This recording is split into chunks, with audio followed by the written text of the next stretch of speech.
Yes, joyeuse Pâques 2024 à toi qui m'écoutes aujourd'hui. Et quoi de mieux que cette période de fête? J'imagine que tu as passé un bon temps de fête de Pâques ces derniers jours. Et quoi de mieux justement que cette période de Pâques que nous venons de passer pour reprendre le livre de l'Exode là où nous l'avons laissé. L'Exode, c'est le cœur biblique. Ce deuxième livre des 66 livres de la Bible est le cœur biblique. Et quand je parle du cœur biblique, c'est le cœur de Dieu.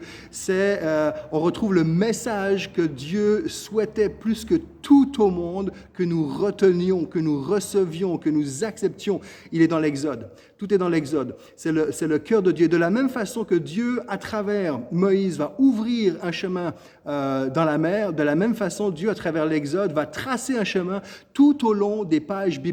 Ce livre-là est extrêmement important pour tout le reste de la Bible, on le retrouve à différentes reprises. On l'a déjà mentionné, il me semble, mais pour rappel, le livre de l'Exode, c'est le grand livre de la continuité de la Genèse, c'est le grand livre de la sortie, c'est le grand livre du pouvoir et de la souveraineté de Dieu, c'est le grand livre de l'évasion, c'est le grand livre de l'histoire hébraïque, c'est le grand livre du salut. Et ça, c'est tout le message de Pâques.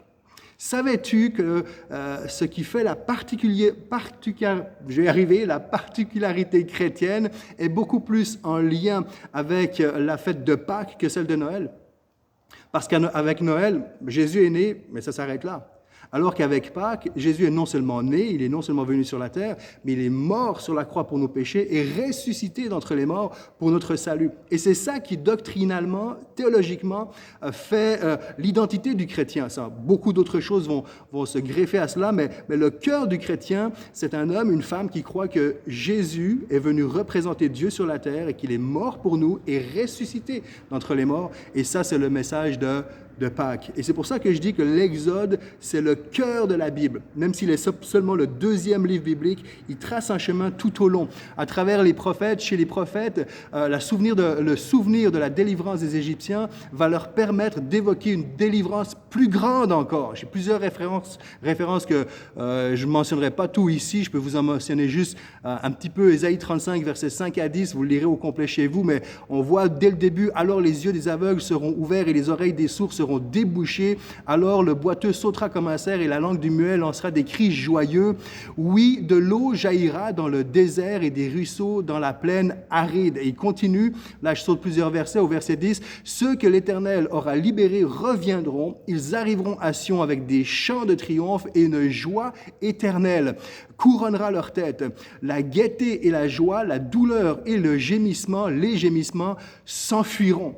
Ça, c'est le message, la promesse éternelle que Dieu nous fait en Jésus-Christ et que là, les prophètes vont se servir de l'histoire de l'Exode pour se transposer, se transporter dans le futur, dans cette promesse que Dieu nous fait. Donc, on voit ça à plusieurs endroits chez les prophètes. Chez Michée, entre autres, il y a une préfiguration de la délivrance du péché. Michée, chapitre 7, « Conduis ton peuple avec ta houlette, le troupeau de ton héritage qui habite solitaire dans la forêt au milieu du Carmel, qu'il broute sur le bassin, etc. » Il dit, « Comme à l'époque où tu es sorti de l'Égypte, je te ferai voir des prodiges. Il aura encore compassion de nous, il piétinera nos fautes, tu jetteras au fond de la mer tous leurs péchés. » Et ça, c'est quoi?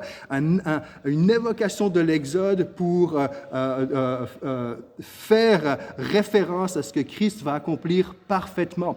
Et c'est le but de tout ce qu'on fait là, lorsque l'on cherche et on désire trouver Jésus à travers chaque page biblique, quand tu arrives dans l'Exode, je l'ai déjà mentionné, mais quand tu arrives dans l'Exode, eh bien, l'Exode pourrait se résumer simplement, c'est Jésus-Christ, notre Pâques immolé, l'agneau pascal immolé.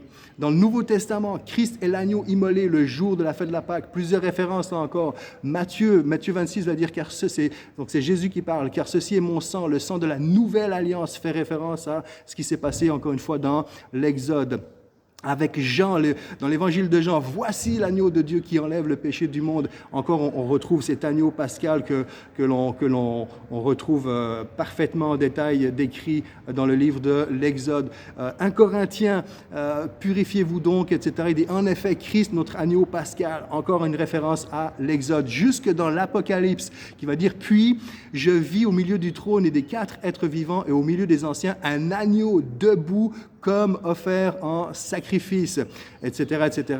Matthieu va faire des parallèles avec la vie de Jésus qui est présentée comme le nouvel Israël après sa naissance, après la naissance de Jésus. Jésus est emmené en Égypte pour échapper à la mort et Dieu va le faire revenir dans son pays. Le même phénomène qui s'est passé avec son peuple, Israël. Il va déclarer Jésus comme étant son fils, au même titre qu'il avait déclaré à propos d'Israël, tu es mon fils. Il va comparer Israël à son fils unique. De la même façon, Jésus va passer 40 jours dans le désert versus les 40 ans d'Israël dans le désert, à la différence près que Jésus sera parfaitement soumis à son Père et il n'aura commis aucune faute. Il a traversé l'épreuve de tentation durant 40 jours et durant toute sa vie et ainsi de suite.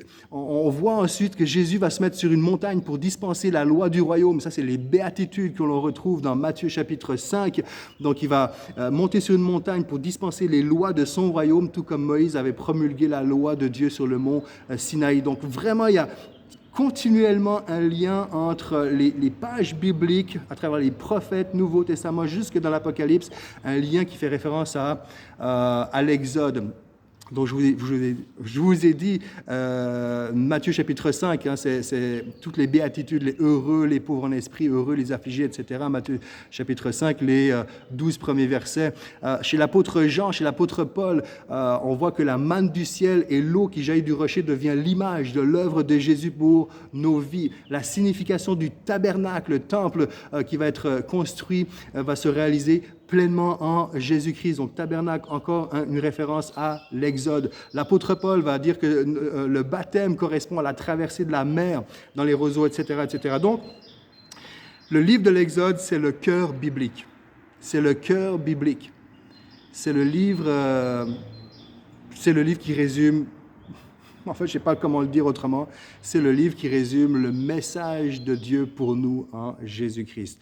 Alors, je te souhaite une bonne journée. J'espère encore une fois que tu as passé un bon temps des fêtes et que le Seigneur puisse te bénir abondamment et que tu puisses être vraiment nourri par le fait que l'amour de Dieu ne change pas et que depuis l'Exode jusqu'à aujourd'hui, eh bien, il y a un chemin qui traverse l'histoire de l'humanité. Ce chemin, c'est Jésus qui nous amène jusqu'au cœur de Dieu. Joyeuse Pâques à toi et à bientôt. Ciao, ciao.